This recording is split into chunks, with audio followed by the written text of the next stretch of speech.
ia bukan soal hanya memperjuangkan individu maupun parti. Saya tak nampaklah ia ini sebagai satu liability atau sebagainya. Saya nampak itu sebagai cabaran yang saya, we cannot look down on people's Assalamualaikum dan selamat malam. Bertemu kembali kita dalam Berani Jawab di Next Step TV Malaysia bersama dengan anda pada malam ini. Terima kasih kerana sudi bersama dengan kita dan kita bersama dengan tamu yang cukup istimewa pada malam ini dan merupakan salah seorang calon parlimen bagi Pakatan Harapan. Saudara Adam Adli yang merupakan Ketua AMK Parti Keadilan Rakyat dan juga calon untuk kerusi Parlimen Hang Tuah Jaya. Assalamualaikum Saudara Adam. Waalaikumsalam warahmatullahi wabarakatuh. Terima kasih Next Step Malaysia. Baik. Terima kasih kerana sudi bersama kita dengan Berani Jawab pada minggu ini. Baik, saya terus kepada soalan pertama saya untuk Tuan Adam. Kali pertama bertanding dalam PRU untuk kali ini. Apa yang ingin diperkatakan oleh saudara Adam? Pertama, ia ni adalah satu pembuktian bahawa anak muda ini sedang diberi peluang untuk bukan sahaja bertanding, tapi sebenarnya lebih kepada untuk mengambil peranan kepimpinan dalam menjelang Garai ke-15 ni. Dan ini adalah salah satu kita punya usaha dan langkah untuk mempersiapkan lapisan pemimpin baru untuk negara. Sebab cabarannya sudah baru. Cabaran hari ini adalah cabaran baru. Jadi untuk berhadapan dengan cabaran yang baru, perlulah pendekatan baru, pemikiran baru, approach baru, latar belakang yang baru. Ini perkara yang tak boleh lagi dinafikan. Siapa yang cuba untuk nafikan, saya rasa adalah pihak yang sebahagian daripada masalah yang kita nak selesaikan. Baik. Bercakap tentang soal cabaran ini, sebagai seorang calon baharu, muka baharu, memang tidak dinafikan Adam Adli adalah seorang yang sangat popular, figura politik yang sangat popular, lantang bersuara. Siapa yang tak kenal Adam Adli sebagai Ketua AMK? Tetapi kalau di Melaka, mungkin saudara Adam Adli dianggap sebagai orang luar, tidak popular dan sebagainya. Bagaimana saudara Adam ingin menyahut cabaran itu? Yang pertama, dia memang itu perkara yang tak perlu kita petikai lah kan, soal orang luar dan orang tempatan dan sebagainya. Itu memang politik identiti yang kita tahu. Baik. Problemnya adalah apa cara kita faham politik. Yang pertama, kita bertanding dalam pilihan raya umum. Pilihan raya umum adalah pilihan raya pilihan raya umum adalah pilihan raya yang mengangkat ahli parlimen, bukan kita mata-mata untuk melihat siapa yang boleh jadi pemimpin tempatan, tapi lebih kepada pemimpin di peringkat parlimen yang boleh mewakili suara masyarakat sama ada dalam parlimen masing-masing ataupun juga keseluruhan negara. Ini penting sebab perkara-perkara yang dibincangkan dalam parlimen adalah perkara-perkara berkait dengan dasar dan polisi. Jadi sebenarnya dalam general election, mana-mana pilihan raya umum pun, bukan hanya daripada Pakatan Harapan tetapi juga daripada UMNO, Barisan Nasional, malah Perikatan Nasional dan sebagainya, adalah perkara biasa untuk melihat calon yang dipanggil sebagai calon kebangsaan, calon pusat, calon nasional untuk diturunkan bertanding di kawasan-kawasan yang kadang-kadang sedikit janggal. Tapi untuk diri saya sendiri tak ada janggal apa pun. Saya tak ada masalah pun untuk bertanding di negeri Melaka. Saya pun ada keluarga dan sebagainya. Saya ada latar belakang daripada negeri Melaka sendiri. Jadi itu bukan isu yang terlalu besar bagi saya. Tinggal lagi yang saya rasa yang paling penting adalah soal dalam kita memilih calon. Dan dalam kita meletakkan calon, haruslah biar ada impak nasional, haruslah biar ada yang dipanggil sebagai peranan dan juga integriti yang sesuai dengan keperluan semasa. Tentu sekali berkait dengan cabaran besar yang kita hadapi sekarang, cabaran ekonomi, anak muda dengan pekerjaan, peluang pekerjaan, kos sara hidup dan sebagainya. Jadi ini perkara yang lebih penting untuk dibincangkan berbanding dengan asal-usul salah satu calon, mana-mana calon yang bertanding. Sebab kita tak boleh ubah masa lampau. Asal-usul tu masa lampau tu tak boleh diubah. Tapi perkara yang boleh dikawal adalah masa depan. Apa dasar dia nak bawa, apa pendekatan, apa isu, apa agenda. Baik. Terima kasih. Baik, dua penggal kalau kita lihat sebelum ini. PH menguasai kerusi Parlimen Hang Tuah Jaya ini berada di kerusi selamat. Adakah saudara Adam merasakan itu merupakan satu kelebihan untuk PRU kali ini sebagai calon? Kerusi ni tak selamat. Kerusi ni kalau ditingkat dalam pilihan negeri Melaka, kita kehilangan salah satu Dun. Dan sebelum ini diwakili oleh Pakatan Harapan Kala Batu. Kemudian jika kita masih belum berjaya untuk orang kata mengembangkan kita punya pengaruh di Air Molek. Jadi kita berada dan sebenarnya juga kalau yalah ini jujur lah kan, angka yang lebih jujur kalau kita ambil Bukit Katil pada tahun 2013 lama-lamanya majoriti lebih kurang 5,000. Kemudian ditambah pada 2018 banyak hanya 3,000 lebih lah 8,000. Seterusnya masuk kepada pilihan raya negeri Melaka, walaupun bertanding walaupun adalah pilihan raya yang hanya mempertaruhkan Presiden, tapi kita tahu jumlah keluar mengundi yang rendah telah pun menyusutkan jumlah undi popular di Bukit Katil ataupun di Hang Tuah Jaya ini. Jadi ia satu kerusi yang mencabar. Sebenarnya kalau ikut projection yang begitu rupa, ia akan jadi kerusi yang sulit untuk kita panggil sebagai kerusi selamat, sebab trennya bukan naik, trennya menurun. Jadi tugas saya adalah mempertahankan dan memastikan untuk kita dapat bukan sahaja sebenarnya mempertahankan majoriti di Hang Tuah Jaya ini, tapi juga cuba untuk kembalikan semula sokongan dan juga undi popular yang pernah kita dapat sekurang-kurangnya pada 2018 yang lalu. Dan ini menunjuk kita untuk mengajak lebih ramai pengundi, terutama pengundi baru, untuk balik mengundi. Baik. Terima kasih untuk jawapan itu.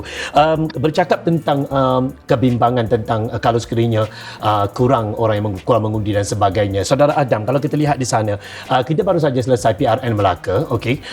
Tidakkah ada sentimen yang mengatakan bahawa pengundi sudah mula bosan untuk keluar mengundi dan sebagainya? Dan ditambah pula dengan dikatakan bahawa KKM mengeluarkan kenyataan COVID semakin meningkat dan sebagainya. Kalau kita lihat pengundi Cina ada di sana, dan bila kita bercakap realitinya, kebanyakan pengundi Cina dia sangat berhati-hati dari segi COVID dan sebagainya. Apakah strategi saudara Adam untuk memastikan mereka keluar mengundi itu, utamanya pengundi Cina?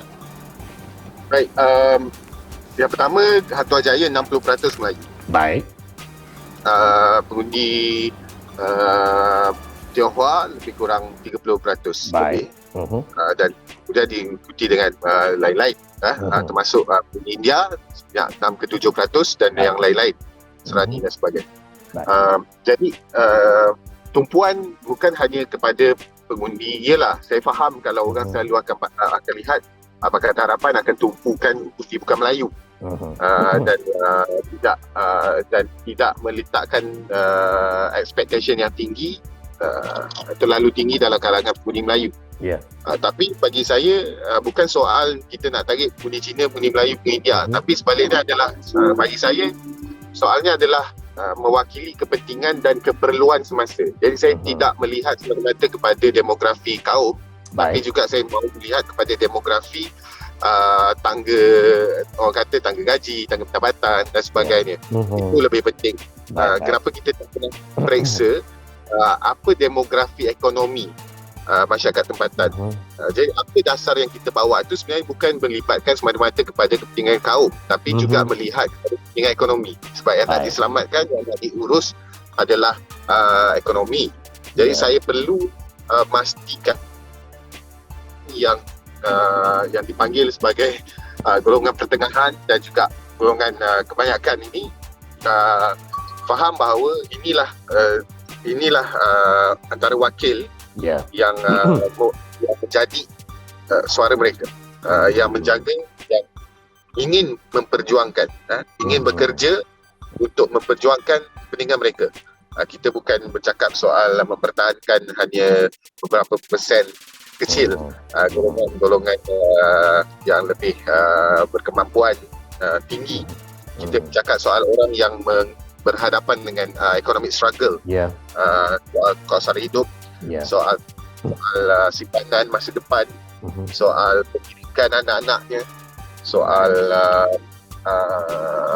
keselamatan sosial, kesihatan.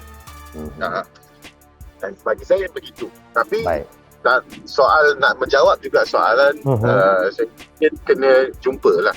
Jumpa, yakinkan dan bagi tahu betapa pentingnya pilihan raya kali ini. Dan ini terguna pakai bukan hanya di Antua Jaya tapi seluruh negara. Saya harap semua calon-calon yang ada hari ini boleh bekerja baik untuk menyatakan bahawa ada kepentingan besar untuk kita yang pertama kembali mentadbir negara. Dan baguslah kita ada pengalaman yang lampau. Tapi ada dasar-dasar baik yang kita berjaya mulakan. Bergendala ada juga orang kata kesilapan yang kita buat. Dasar-dasar yang timpang, ada perkara mungkin yang terlepas pandang dan sebagainya. Jadi ini peluang sekali lagi untuk yang pertama teruskan dasar-dasar baik. Berhebatkan lagi punya agenda pro rakyat, dan itu sekali yang paling penting adalah jangan ulang mana-mana kesilapan yang sudah pun ditunjuk oleh rakyat kepada kita. Kita kena dengar yang mana rakyat kata ini tak betul, ini perkara yang tak seharusnya berlaku, ini perkara yang kami kesal, kami kecewa bila kamu buat. Kalau ditegur oleh rakyat, bagi saya begini kita jarang nak dengar Barisan Nasional ditegur oleh penyokongnya sendiri. Setuju. Tapi Pakatan Harapan akan selalu dikritik oleh penyokongnya sendiri. Jadi erti kata lain, sokongan yang diterima oleh kita adalah sokongan orang yang betul-betul nak lihat perubahan dalam negara kita. Dia bukan tunduk dan ikut sahaja. Bila dia kata kita ada perkara yang perlu diperbaiki, kita perbaiki. Kalau kita ada perkara yang kita boleh pertingkatkan, kita pertingkatkan. Itu bagi saya adalah perkara yang harus kita bagi tahu kepada masyarakat di luar. Ini sepatutnya pendekatan yang kita ambil dalam berhadapan dengan pilihan raya kali. Tak perlu untuk kita semata-mata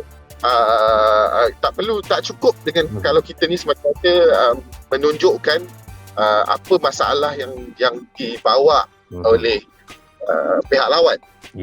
Itu penting untuk kita bongkarkan, sebab penting juga untuk orang tahu kerana perbuatan-perbuatan penyelewengan dan sebagainya ini yang mengakibatkan kepada kita punya keruntuhan negara. Tapi dalam masa yang sama, kita juga perlu lebih banyak bercakap dengan dan dengar pendapat-pendapat oleh rakyat biasa ini, kerana mereka juga kita boleh datang dengan banyak idea untuk menyelesaikan masalah yang kita lihat berlaku dalam negara. Tapi realitinya kadang-kadang dia tak sama macam di atas kertas. Kita boleh ada pemikir-pemikir think tank yang boleh cadangkan penyelesaian jangka pendek dan jangka panjang.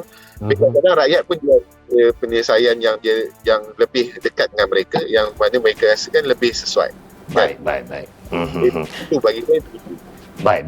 Kalau kita lihat lawan kepada Tuan Adam di sana adalah Rizwan Muhammad Ali yang merupakan anak kepada TYT Negeri Melaka. Populariti beliau, adakah ia merupakan, satu jawapan ringkas, adakah ia merupakan satu liability untuk saudara Adam menghadapi PRU kali ini? Satu apa tadi? Satu liability kepada saudara Adam tentang populariti anak TYT. Yang pertama, kita hormat institusi negeri. Dan bagi saya, Ridwan pun dah selalu nyatakan yang beliau bertanding tidak menumpang nama keluarga dan sebagainya. Betul. Dia memang ada pengaruh sendiri dalam kalangan masyarakat tempatan yang dekat dengan beliau. Jadi itu cabaran. Kita kena tahu dalam pilihan raya, kalaupun kita kata kita ada majoriti, tapi kita banding juga banyak. Kalau orang tu ada, kalau kita 25,000, orang tu 20,000. Maksudnya masih ada 20,000 orang yang kita kena santuni, dekati dan pastikan yang dalam pilihan raya tak setuju dengan kita. Jadi bagaimana, bagi saya soalnya bukan saya berhadapan dengan satu calon individu lawan. Soalnya adalah saya berhadapan, saya sedang menjawab, saya sedang berhadapan dengan masyarakat pengundi. Bagi saya, penumpuan saya adalah bagaimana saya masyarakat pengundi berbanding dengan engagement dengan pihak calon lain. Bagi saya itu masing-masing sama juga. Lebih banyak. Jadi itulah. Saya tak nampak lah ini sebagai satu liability atau sebagainya. Saya nampak itu sebagai cabaran yang saya akan sahut. Dan saya harap insyaAllah dalam pilihan raya kali ini saya dapat bertemu, dapat dengar, dapat kenal ramai orang. Tentulah tak cukup masa, ada lebih 100,000 lebih pengundi. Belum masuk yang bukan pengundi. Itu pun kita jaga juga. Jadi dalam masa ini saya harap yang mana dapat bertemu boleh sampaikan. Saya sentiasa ambil masa untuk buat penerangan, kenalkan diri dan sebagainya. Baik.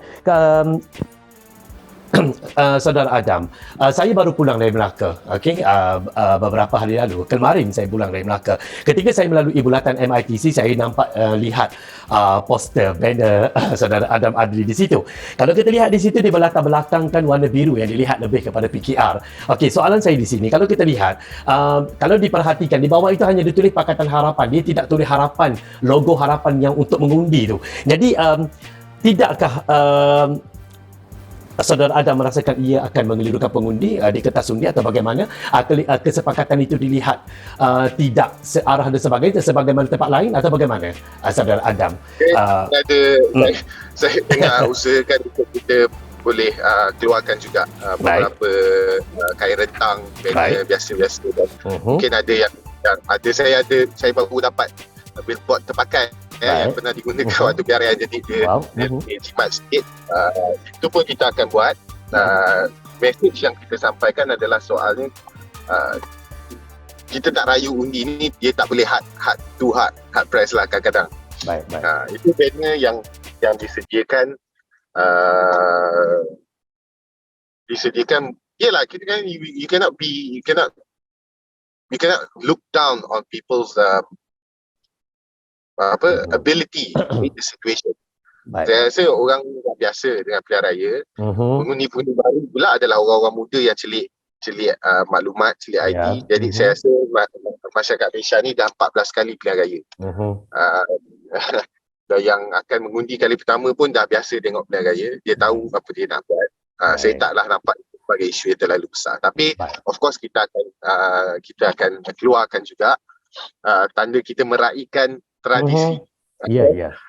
Tradisi poster-poster pilihan raya kena ada pangkah logo dan nama calon. Jadi itu pun saya kena buat. Rugi lah kalau saya masuk kali pertama saya tak ada poster macam tu. Sangat bersetuju. Betul. Baik, harapan secara peribadi Saudara Adam sebagai calon dan juga harapan untuk Pakatan Harapan memenangi pilihan raya kali ini dan mengangkat Anwar Ibrahim sebagai Perdana Menteri. Silakan. Dalam kita berusaha keras untuk kita mengangkat Saudara Anwar sebagai Perdana Menteri, kita juga harus pegang pada tekad, iaitu ia bukan soal hanya memperjuangkan individu maupun parti. Dia adalah memperjuangkan soal isu-isu yang dihadapi oleh rakyat kebanyakan. Pastinya. Orang politik bila bercakap kebanyakan retorik. Itu termasuklah kadang-kadang boleh jadi atas diri saya pun terguna pakai. Saya tidak ada masalah dengan itu. Tapi yang penting adalah kita jangan bila kita kata kita nak perjuangkan rakyat waktu pilihan raya, lepas pilihan raya kita hanya perjuangkan diri sendiri dan rakyat ni, kepentingan tu kita letak tepi. Ini perkara yang selalu orang adukan benda perkara ini dah jadi satu skeptism dalam masyarakat kita. Skeptism sebegini saya ingat untuk calon-calon muda terutama sekali adalah skeptism yang sangat kita titik beratkan. Hati-hati. Kadang-kadang kalau orang yang lebih lama dalam politik, dia dah selesa di satu-satu kawasan, berpenggal dia ada di situ, dia tak heran apa orang nak cakap. Datang pilihan raya dia menang, duduk pun dah jadi ahli parlimen, dah jadi wakil rakyat, dah jadi orang besar. Mungkin wangnya pun dah banyak, jadi dia sentiasa tahulah. Kalau bila rakyat mengadu-ngadu pun nanti dah dekat-dekat pilihan raya, turap jalan, bagi bantuan dan sebagainya, selesailah. Tutup lagi 5 tahun lagi.